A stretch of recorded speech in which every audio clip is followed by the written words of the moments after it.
वहां बता दे, यहाँ बैठे और जो घर में बैठे मीडिया के माध्यम से सुनेंगे, एक भी बेटी का माता पिता कह दे कि मुझे नशा करने वाला दामाद चाहिए अपनी बेटी के लिए, चाहिए क्या? किसी को नहीं चाहिए, किसी को नहीं चाहिए। फिर इसकी तैयारी क्यों नहीं भैया?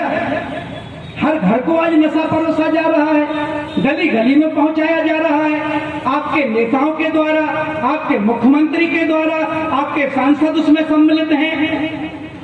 कैसे नशा मुक्त दामाद मिलेगा? इसलिए भारतीय शक्ति चेतना पार्टी बंडा की इस धरती से ऐलान करती है कि नशा मुक्त दामाद ढूंढना बंद करो, इनके राज में मिलने वाला नहीं है। अगर नशा मुक्त दामाद चाहिए तो उसके पहले गांठ बांध लेना, नशा मुक्त विधायक बनाना पड़ेगा, और नशा मुक्त विधायक बना दिया, हर बेटी को नशा मुक्त लड़का मिलेगा। ये भारतीय शक्ति चेतना पार्टी का वादा है। और भैया, प्रत्येक पार्टी का निशान सारी सच्चाई बयान करता है। नया सूत्र बता के जा रहा हूं बंडा के वासियों, हर पार्टी का निशान अपना सब कुछ बयान करता है। हमारी भारतीय शक्ति चेतना पार्टी का निशान है बांसुरी। बता दे कोई, कभी बांसुरी से किसी का आहत हुआ है? गोली चलती है तो व्यक्ति मर जाता है, बम फूटते हैं तो गांव के गांव बर्बाद हो जाते हैं, लेकिन इतिहास बताते हैं जब जब भी बांसुरी बजी है तो दूध दही की गंगा बही है, गरीबों की भलाई हुई। ये बांसुरी का इतिहास है। अब पंजा का सुन लो, ये भी सब कुछ कह रहा है अपने आप में। इसका मतलब जानते हैं? इसका मतलब है कि वोट देकर देखो, 5 साल तक मुंह नहीं दिखाएंगे अपना। ये हाँ, जो सच्चाई है, तो किसी ने नहीं कहा होगा, जो बता के जा रहा हूं। फिर आ गया कमल, बहुत खिला। कहाँ खिलता है पता है? कीचड़ में। उनका कहना है कि समाज कीचड़ बना रहे, मतदाता कीचड़ बने रहे तो हम खिलते रहेंगे। अब आ गई साइकिल, कितने लोग बैठेंगे भैया? 2 से ज्यादा बनते ही नहीं। फिर झाड़ू, झाड़ू से सिर्फ सफाई नहीं होती, फैलाया भी जाता है, ध्यान रखना इतना, उससे फैलाया भी जाता है। हाथी, ये वो गणेश जी नहीं जो सबके कार्य सिद्ध करते हैं, ये कह रहे हैं कि हमारे सब सिद्ध हो जाएंगे, तुम्हारा एक भी नहीं होगा। हर पार्टी का निशान अपनी सच्चाई बता रहा है।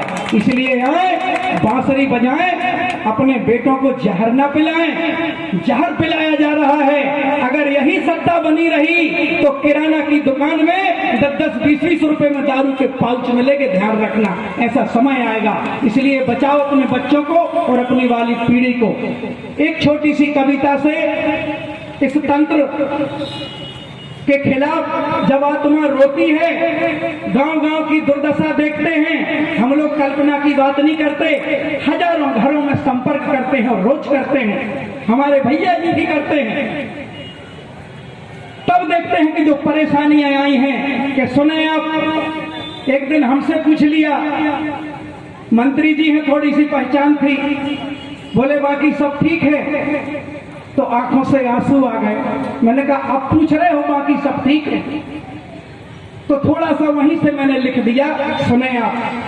हमने कहा मंत्री जी, मरीजों हो अब मौत आई नहीं है, अस्पताल देखना कभी जाके सरकारी, मरीजों हो अब मौत आई नहीं है, 10 दिन से रोटी खाई नहीं है, अस्पताल में डॉक्टर की अवाई नहीं है, एक दिन आए थे सो कहते दवाई नहीं है, बाकी सब ठीक है।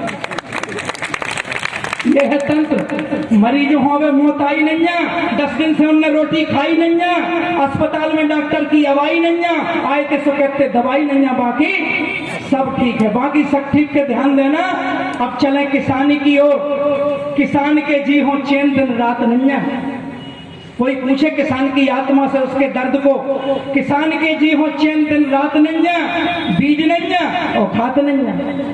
किसान के जी हो चैन दिन रात नहीं है, बीज नहीं है, खाद नहीं है, बिजली पानी खेत लो जात नहीं है, परेशानी की कोनो बात नहीं है, बाकी सब ठीक है। आगे चले।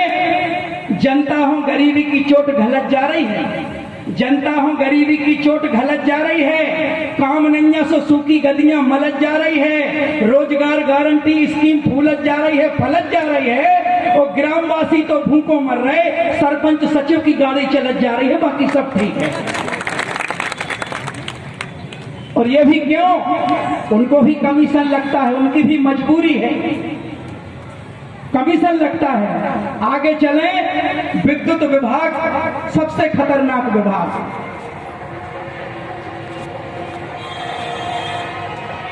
सबकी तरफ से कह रहे हैं, सबकी तरफ से कह रहे हैं डबिया जला के रह रहे हैं, सबकी तरफ से कह रहे हैं डबिया जला के रह रहे हैं, और विद्युत मंडल हो लाइट देवे को टेम नहीं या बिल टेम पे दे रहे हैं, बाकी सब ठीक है। मंत्री जी बोले हमारे राज्य में धर्म के काम तो हो रहे, हमने की बहुत बढ़िया, उसकी भी सुन लो आप। ग्रामवासी धर्म के काम हो आगे बढ़ा रहे हैं, ग्रामवासी धर्म के काम हो आगे बढ़ा रहे हैं, रामायण पढ़ रहे हैं और पढ़ा रहे हैं, और ऐसे ज्यादा धर्म की क्या बात है कि मंदिर में बैठ के चिलम चढ़ा रहे हैं, बाकी सब ठीक है, सब छुट्टी है। और आगे चलें, युवा बेरोजगार बैठे झक मरा रहे हैं, मजबूरी में कहना पड़ेगा, युवा बेरोजगारों की संख्या देखना आप कितनी है।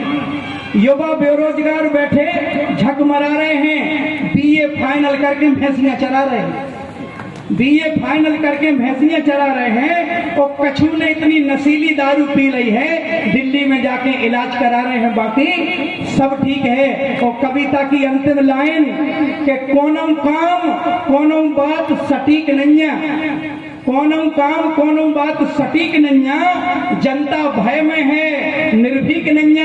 और मंत्री जी साची बात तो जा है कि तुम्हारे राज्य में कछु ठीक नहीं है, बाकी सब ठीक है। अब ये इसलिए कहना पड़ेगा बाकी सब ठीक है कि कविता की शुरुआत हुई थी। तो भाइयों बहनों, इस व्यवस्था को बदलें, इस व्यवस्था को बदलना